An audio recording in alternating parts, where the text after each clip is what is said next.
Okay, let's graph this system of equations, and they're in very unusual form.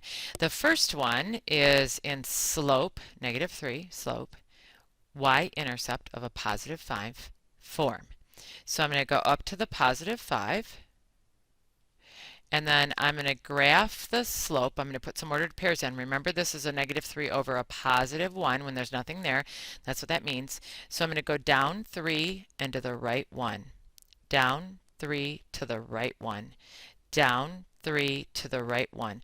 I could have gone up 3 and to the left 1 for that negative slope. So up 3 and left 1. Up 3 and left 1.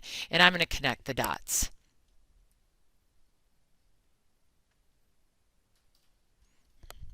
So there's the graph of that line. What's interesting about these two is when I get this one in slope-intercept form by subtracting 3x from both sides of the equation, this one turns out to be y equals a -3x also. But it had a -2 on the right side of the equation, so its y-intercept is a -2 right here.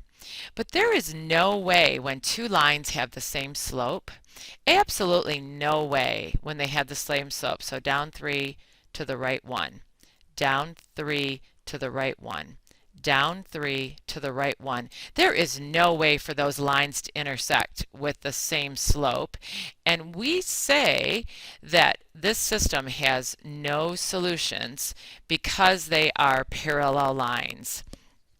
Again, we could graph this on our graphing calculator. It would say the same thing. I'm going to demonstrate that in a minute.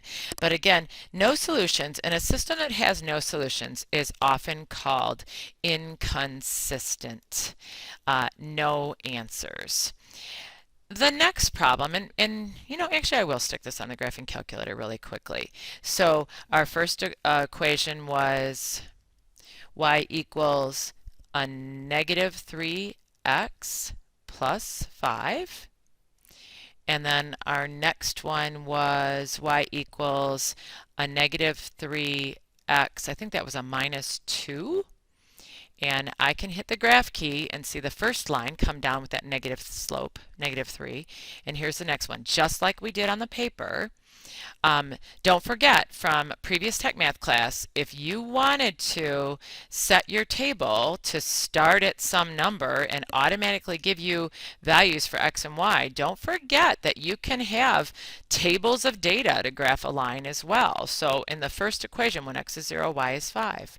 When x is 1, y is 2. When x is 2, y is a -1. In the second equation, when x is 0, y is a -2. These are both the y-intercepts, 0, 5 and 0, -2. So don't forget that. The next question, and I'm going to see if I can get through this whole segment here now. The next question, they end up being the same two lines. So I'm going to give myself some space to solve these and get them in terms of y. So I'm going to add 2x here and add 2x here. So I'll have 3y equals, I'm going to put the 2x first and then the 6, and then I'm going to divide both sides by 3.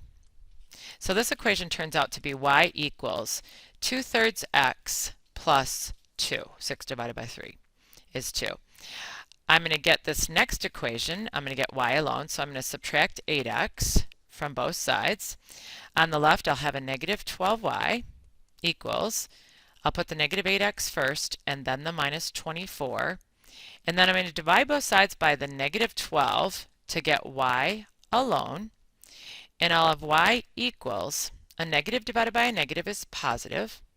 8 divided by 12 is reduced to 2 over 3. Here, a negative divided by a negative is a positive 2, and lo and behold, look at those two lines.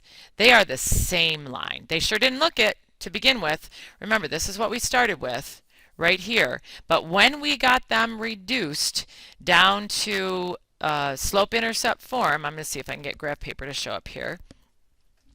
They were both equal to y equals 2/3 x plus 2. So plus 2 is the y-intercept. And I'll go up 2 and to the right 3. Up 2 and to the right 3.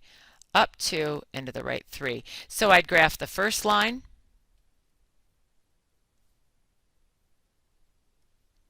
and then I'd graph the second line right over top of it. So they are the same line. This is a consistent system. The other one was inconsistent. This is consistent because it has many solutions, is what you would tell me. It's because they are exact same line.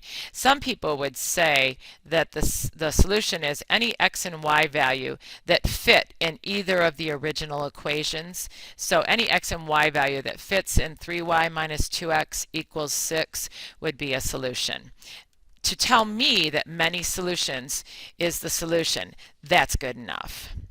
All right, I'm going to skip the next problem, and if you'd like, work it on your own, but I will not be dealing with something with so many fractions, and I'm afraid it would just take quite a bit of time. We could do that in class if you'd like. The next story problem says two angles are supplementary. And then it says one of the angles is 3 degrees less than twice the other. So if the other angle is x, then it says one of the angles is 3 degrees less than twice the other, less 3 degrees. But it also says they're supplementary, which means they add to be 180 degrees. So I'm going to actually should have written this as in terms of x and y. So I'm going to come back and write this differently in a minute. So I want to have two letters. So if the sum of the angles is 180 degrees, I'm going to write x plus y equals 180 degrees. And then I'm going to say that x is equivalent to twice y, the other angle, minus 3. So I wish to have used a y here instead. One of the angles is equivalent to twice the other minus 3. So this is a better way to save that. So let's see, if I put this in slope-intercept form, I'm going to add 3 to both sides. So I'll have x plus 3 equals 2y. And then I'm going to divide both sides by 2. And I'll have y equals 1/2 x plus 3/2. I think I did that okay. Here, I'm going to subtract x from both sides, and I'll have y equals a negative 1x plus 180.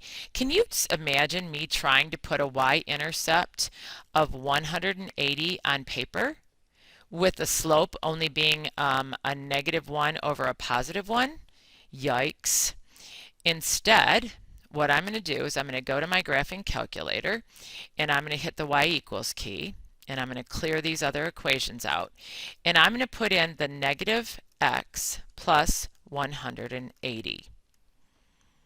And then I'm also going to put in the other equation, which was 1/2 x plus 3/2. 1/2 x plus 3/2. Now, my window is going to be no good because the y-intercept is a positive 180. So I know that this has got to go, the y-maximum's got to go at least up to 200. That's one thing I know. I'm kind of wondering, since the slope is negative for this one and the y-intercept is 180, so it's way up here and it's a negatively sloping line, I think I better go out in the x direction on my graphing calculator out to 200 as well, would be my guess.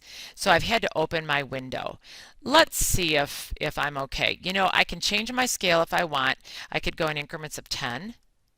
So that I won't change this one, so you could see that the y-axis is going to be a black line because it put tick marks everywhere on the y-axis, but on the x-axis it put a tick mark every 10 units.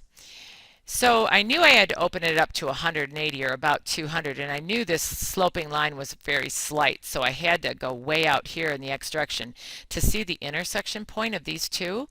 So now I'm going to go second, calc. I must not have hit the trace key. Let's go second. I'm going hit pause. Okay, I'm back. So it accepted the second calc and it's sitting on equation number 1. So I'm going to hit enter. And now, boy, I actually think it didn't work. So I'm going to go second and then the trace key again. And I didn't tell it yet that I wanted to do number 5, which was find the intersection. So it says where's the first curve? So here's enter. It says where's the second curve? Here's enter. It says guess. Here's enter again. So it's enter, enter, enter. The two angles are 119 degrees and 61 degrees. So let's go back and put that x was, I think it was 119, and then it must have been the other one was 61 because they're supplementary. I hope I have that right. I guess I'm going to go peek. 119 and 61. Yep. And so the intersection of those 119 and 61 degrees. And then let's just check. Let's see if 2 times 61 minus 3 would give me the 119, and 2 times 161 is 122, and you subtract 3 and you do get 119. And then do these angles add up to 180 degrees? You bet they do. I think I might come back and try to do the next story problem, but you know, I may leave you on your own for that one. We'll see. And if so, I'm going to change those R1s and R2s to X's and Y's.